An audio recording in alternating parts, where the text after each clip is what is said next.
नमस्कार, मैं मोहित कुमार और आप देख रहे हैं अपना खुद का न्यूज चैनल द मीडिया वाले। आपको बता दें कि गुरुग्राम लोकसभा सीट को लेकर के तमाम पार्टियां अपने अपने तरीके से प्रचार में जुटी हैं। तो वहीं इसी सिले में गुरुग्राम कांग्रेस प्रत्याशी राज बब्बर ने भी आज एक प्रेस वार्ता का आयोजन किया, जिसमें उन्होंने अपने द्वारा आगामी समय में उठाए जाने वाले मुद्दे और आने वाले समय के अंदर अगर उनको सत्ता प्राप्त होती है तो किस तरीके से वो काम करेंगे, उन सभी बातों को लेकर के मीडिया के समक्ष चर्चा की अपनी जीत के लिए। तो ऐसे में राज बब्बर भी कई प्रोग्रामों में शिरकत कर चुके हैं, मगर लगातार आपको बता दें कि जो कांग्रेस की जो रणनीति है उसके चलते अब किस तरीके से गांव-गांव तक, शहर-शहर तक पहुंचा जा सके, उसको लेकर के आज एक बड़ी बैठक की गई थी। जिस बैठक के दौरान सभी तमाम कार्यकर्ताओं से राज बब्बर और करण दलाल, जयेंद्र भारद्वाज और जो कांग्रेस के बड़े पदाधिकारी हैं, नेता हैं, उन सब ने चर्चाएं की।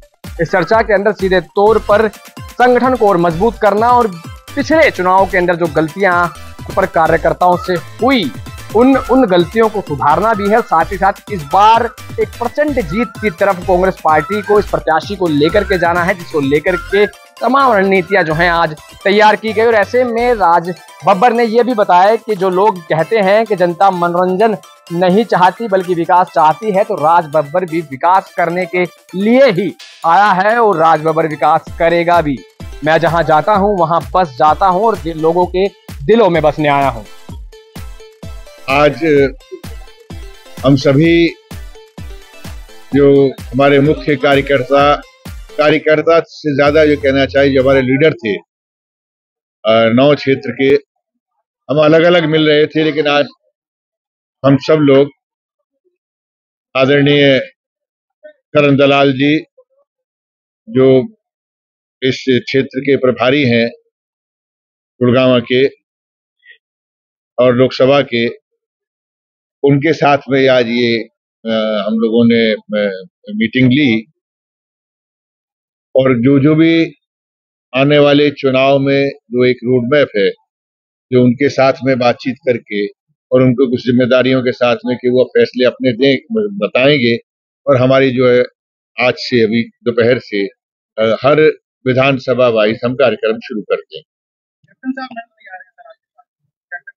कैप्टन जी नहीं, ऐसा मत कहिए। कैप्टन साहब कल आके वे दोपहर को मीटिंग कर रहे हैं, बाहर हैं।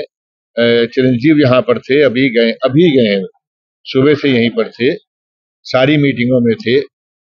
और कैप्टन साहब जो हैं, मेरी उनसे 2 बार बात हुई, उन्होंने मुझे खुद कहा कि मैं मीटिंग करना चाह रहा हूँ, तुम्हारा क्या प्रोग्राम है? तो कल या तो 12 बजे या 2:30 बजे वो अपने सभी साथियों को, जो उनके चुनाव में जो उनके साथ रहते थे, उनके साथ वो मीटिंग कर रहे हैं। और परसों रेवाड़ी के अंदर वो चिरंजीव का काम है, चिरंजीव जो है रेवाड़ी में करेंगे। और यहाँ जो है, या बाकी जो तमाम जो और भी हमारे कांग्रेस के, आम आदमी पार्टी के, जो इंडिया अलायंस के जो लोग हैं, वो परसों दोपहर के बाद 4 बजे के बाद रेवाड़ी में मीटिंगें लेंगे। और कल जो है यादव जी लेंगे, अजय यादव।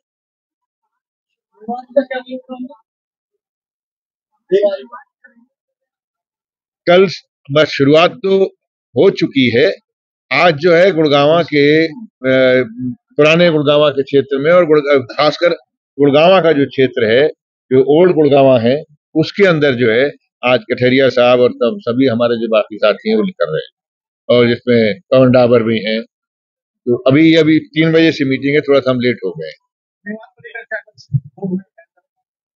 मेवात गुड़गांव का बहुत ही अहम हिस्सा है, महत्वपूर्ण हिस्सा है। उसको लेके कोई ऐसा खास प्रोग्राम नहीं है, लेकिन गुड़गांव को लेकर बहुत खास प्रोग्राम।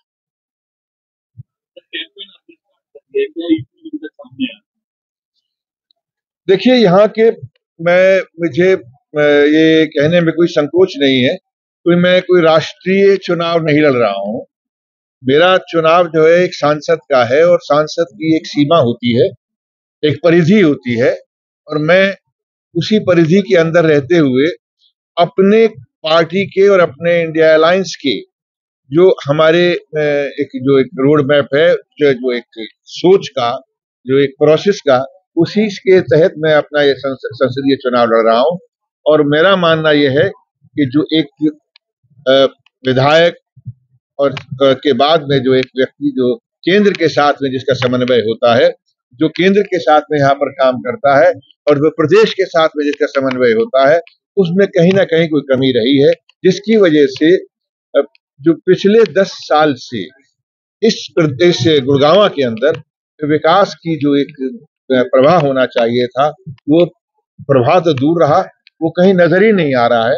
और जिसमें लोगों को इस बात का बहुत दुख है, चाहे छोटी छोटी चीजें हैं, अब जिसके बारे में हम कहा जाए तो बड़ा मामूली सी बात।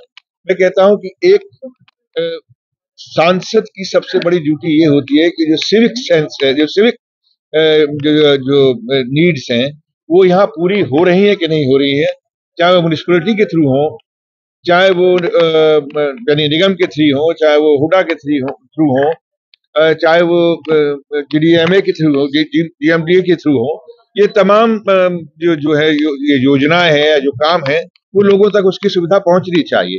और उसके लिए उसका एक जो दायित्व होता है, वो दायित्व होता है कि अपनी आवाज को प्रदेश के उन उच्च स्तरीय लोगों के बीच में और केंद्र के उच्च स्तरीय लोगों के बीच में उन तमाम योजनाओं को, जो केंद्र की योजनाएं होती हैं, जो आपके क्षेत्र के लिए होती है, वो वहां तक पहुंचे। और प्रदेश की जो जो जो जरूरतें हैं, जो प्रदेश की जो योजनाएं हैं, वो भी आपके क्षेत्र तक पहुंचे।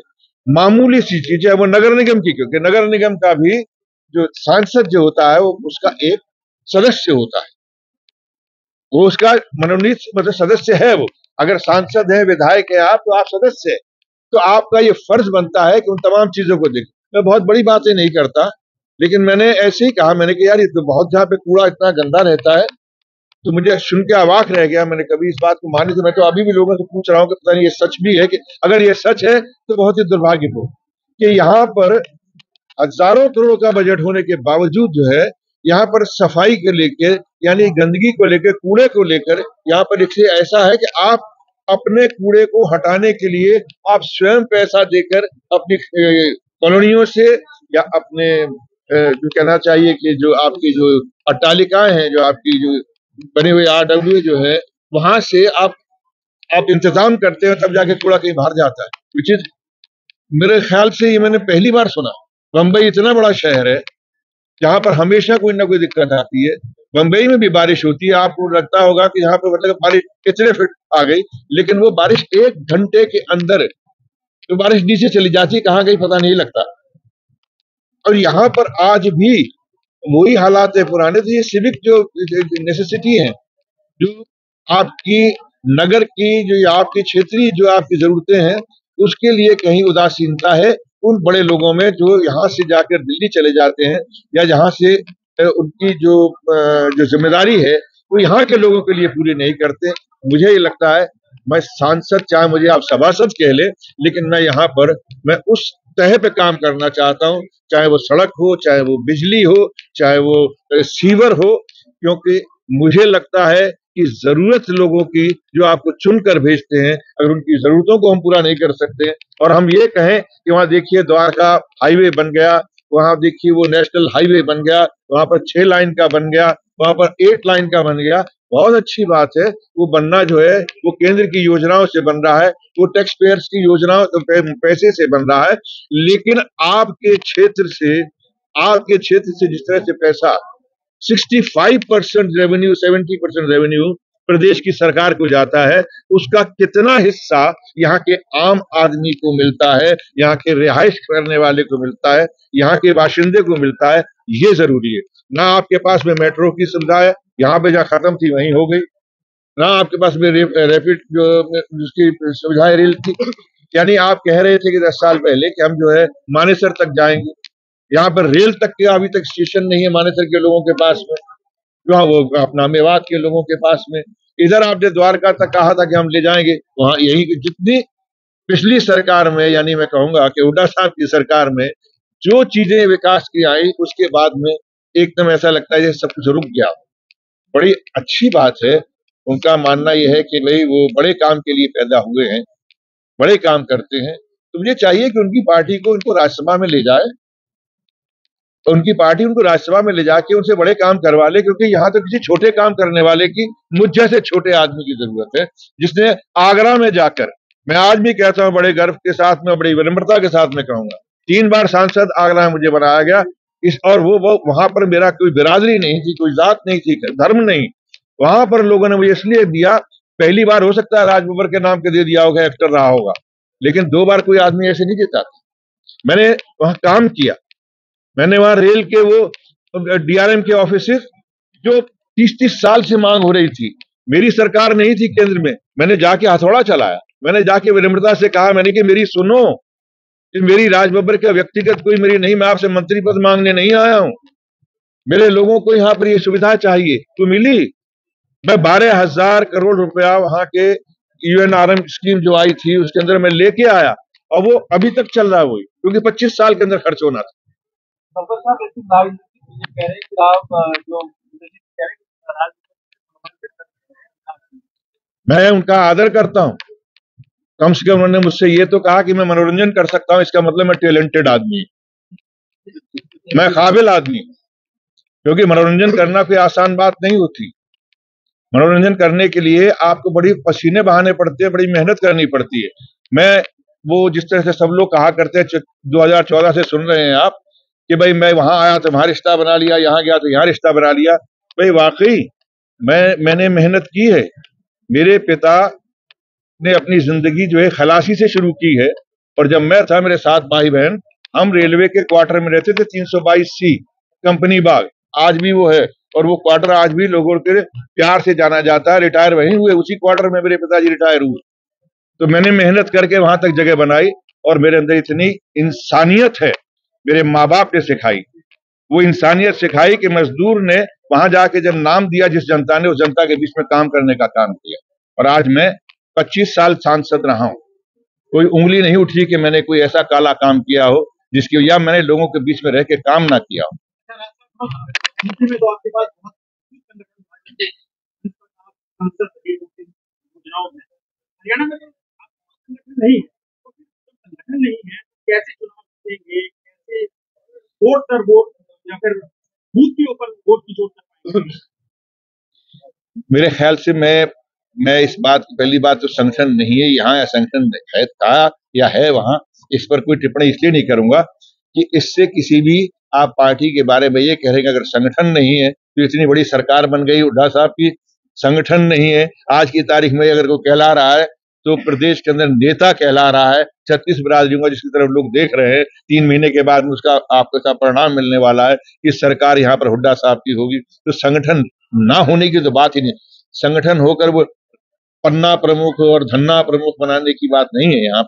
यहाँ पर लोगों के दिलों में अपनी जगह बनाने की बात है, जो, और यही संगठन का सबसे बड़ा काम होता है कि आप लोगों से कनेक्ट कैसे करते हैं, कम्युनिकेट कैसे करते हैं। और शायद ये संगठन के जरूरी नहीं है कि हम किसी को पद दे के संगठन बनाए, यहाँ संगठन है। और आप देख रहे हैं आने वाले वक्त के अंदर, मैंने चुनाव जब भी लड़े हैं या जब भी खड़ा हुआ किसी चुनाव में, मेरे चुनाव जनता लड़ती है, मैं कभी किसी व्यक्ति के खिलाफ चुनाव नहीं लड़ता। कांग्रेस की सरकार बनेगी, और यहाँ पर नेचुरली ये सम्मान कर लिया गया है कि हुड्डा साहब जो हैं कांग्रेस के एक बहुत ही वरिष्ठ नेता है। और जब कांग्रेस की सरकार बनेगी तो मेरा मानना तो यही होगा कि आप ये कहेंगे कि कांग्रेस की सरकार बनेगी केंद्र में या राहुल जी की बनेगी, ये तो कोई सवाल ना हुआ।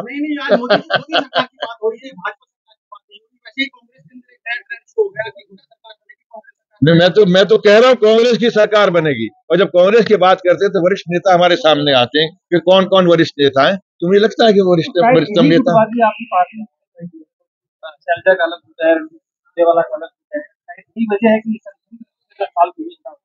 देखिए मैं बताऊं, किसी भी डेमोक्रेटिक पार्टी के अंदर, ये किसी भी प्रोफेशन में जाएं, किसी भी तंजीम में जाएं, किसी भी आप ऑर्गेनाइजेशन में जाएं, या किसी भी इस तरह के संगठन में जाएं, हमेशा ये गुटबाजी नहीं होती है, अपनी ताकत का एहसास कराने का एक तरीका होता है। हमारे यहाँ भी है, हम भी जब हमारी फिल्में बनती हैं, भाई मैं तो अपनी बात कर सकता हूँ, आप लोग समझ जाएंगे, आप अपने प्रोफेशन में भी देख लीजिएगा, जब हमारी फिल्में बनती हैं तो हमारे फिल्मों के अंदर खासकर कौन एक्टर, कौन डायरेक्टर, उसके साथ में कौन कौन से वो एक्टर हमेशा रिपीट होते हैं। तो ये गुट नहीं होता है, एक ये होता है कि कम्युनिकेशन का इजी रास्ता होता है कि आप किसी के साथ कम्युनिकेट कर लेते। लेकिन मेरे लिए, क्योंकि मैं हरियाणा में आया हूं, मेरे लिए वो सभी नेता है जिनके आप नाम ले रहे हैं, क्योंकि मैं सबके साथ में काम कर चुका हूं। शायद मैं वाहिद ऐसा यहाँ पर कार्यकर्ता हूं जो सबके साथ में काम कर चुका और सबका प्यार मिला हुआ।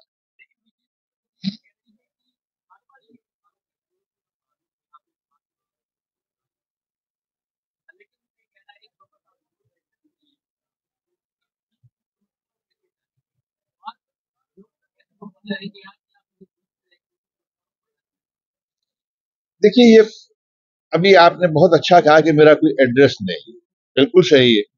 मेरा एड्रेस, अगर आप जो है किसी को अपने रिश्तेदार से कहिए लंदन से जो है मेरे बारे में एक लेटर लिख दे, और राज बब्बर अभिनेता, नेता या पॉलिटिशियन, एक्टर पॉलिटिशियन, है ना, इंडिया लिख दीजिए, मुझे मिल जाए।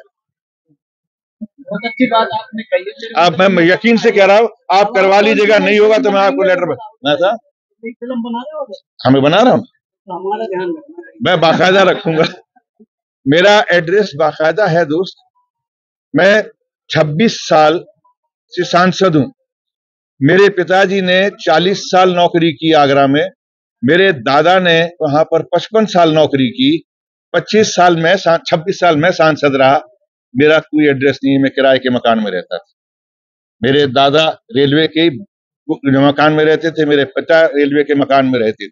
मैंने दीवारें नहीं बनाई, मैंने लोगों के दिलों में घर बनाए हैं, और कहीं चले जाइएगा वो राज बब्बर का घर मिलेगा। और यहाँ भी ऐसा ही है, मेरी बहन भी आई है यहाँ, मेरे बच्चे यहाँ पर हैं, भतीजे यहाँ पर हैं, उनके घर हैं। लेकिन इसका माने मैंने किसी के घर नहीं जा रहा, मैं अपने आप को किसी के साथ में अटैच नहीं कर रहा।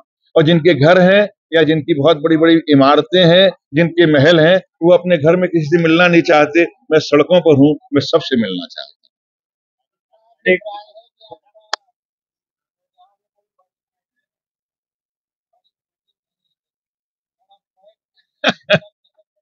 जी हाँ सर, मैंने तो आपसे कहा ना, मैं किराए के, अभी भी यहाँ वो बच्चे जो है ना, जिनके मकान में किराए पर मैं रहा हूँ, 25 साल रहा हूँ, वो बच्चे आजकल गुड़गांव है, वो मेरा परिवार है। वो वहां से यहाँ आ गए हैं। मुझे उन्होंने कहा कि अंकल आप यहाँ रहेंगे, मैंने कहा नहीं बेटे, मुझे चलने दो जिस तरह से चल रहा। 25 साल वो मेरा परिवार था, मैं उनके घर में रहता था। यहाँ पे एमएलए बनने पर कोठी बन जाए तो बेकार की परेशान हो रहे हैं। सर मेरा आपने देखा होगा, आपके लिए मैं ये आपको वादा करता हूं, देख लीजिएगा, मैंने 25-30 साल से मेरे पूरे हिंदुस्तान के अंदर या हिंदुस्तान से बाहर भी मेरे नाम पर सिर्फ केवल एक मकान है, वो आपके रिकॉर्ड में नहीं, मैं कह रहा हूं एक मकान है, वो मुंबई में है। चिंता ये है कि कई वोट लेके आप चले ना जाए। हाँ, ये बात अगर कोई पूछे तो मैं कह सकता हूँ। देखिए, मैं जहां भी जाता हूं, मैं बसता हूं, मैं वहां पर सिर्फ आने जाने के लिए नहीं जाता, मैं बसना चाहता हूं। मैं यहाँ बसने आया हूं। चुनाव की जीत हार क्या फैसला करती मैं नहीं जानता, वो तो जनता तय करेगी। मैं यहाँ बसने आया हूं और मैं यहाँ बसूंगा, ये मेरा वादा है। मेरे पार्टी का फैसला होगा तो मैं जरूर करूंगा, लेकिन मैं यहाँ बसूंगा, क्योंकि 25 साल तक लगातार सक्रिय राजनीति में रहने के बाद मुंबई के घर में बैठ के मैं तमाशा नहीं देख सकता, मुझे दिल्ली आना पड़ता है। और दिल्ली आने के लिए मेरे पास में इससे बढ़िया क्या जगह होगी कि मैं यहाँ पे गुड़गांव में अपना घर बताऊं। जी,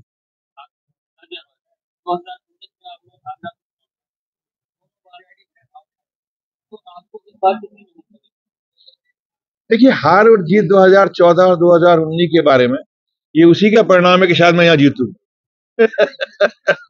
ये 2014 और 2019 का परिणाम है कि आपकी इस गुड़गांव की जनता चुनाव लड़ रही है, और वो कहीं ना कहीं चाहती है कि राज बब्बर जीते। Thank you very much. हमारी खबर आपको कैसी लगी ये कमेंट में जरूर बताएं, और साथ साथ खबर को ज्यादा से ज्यादा शेयर करें, जिससे कि सबसे सटीक जानकारी आप तक आए।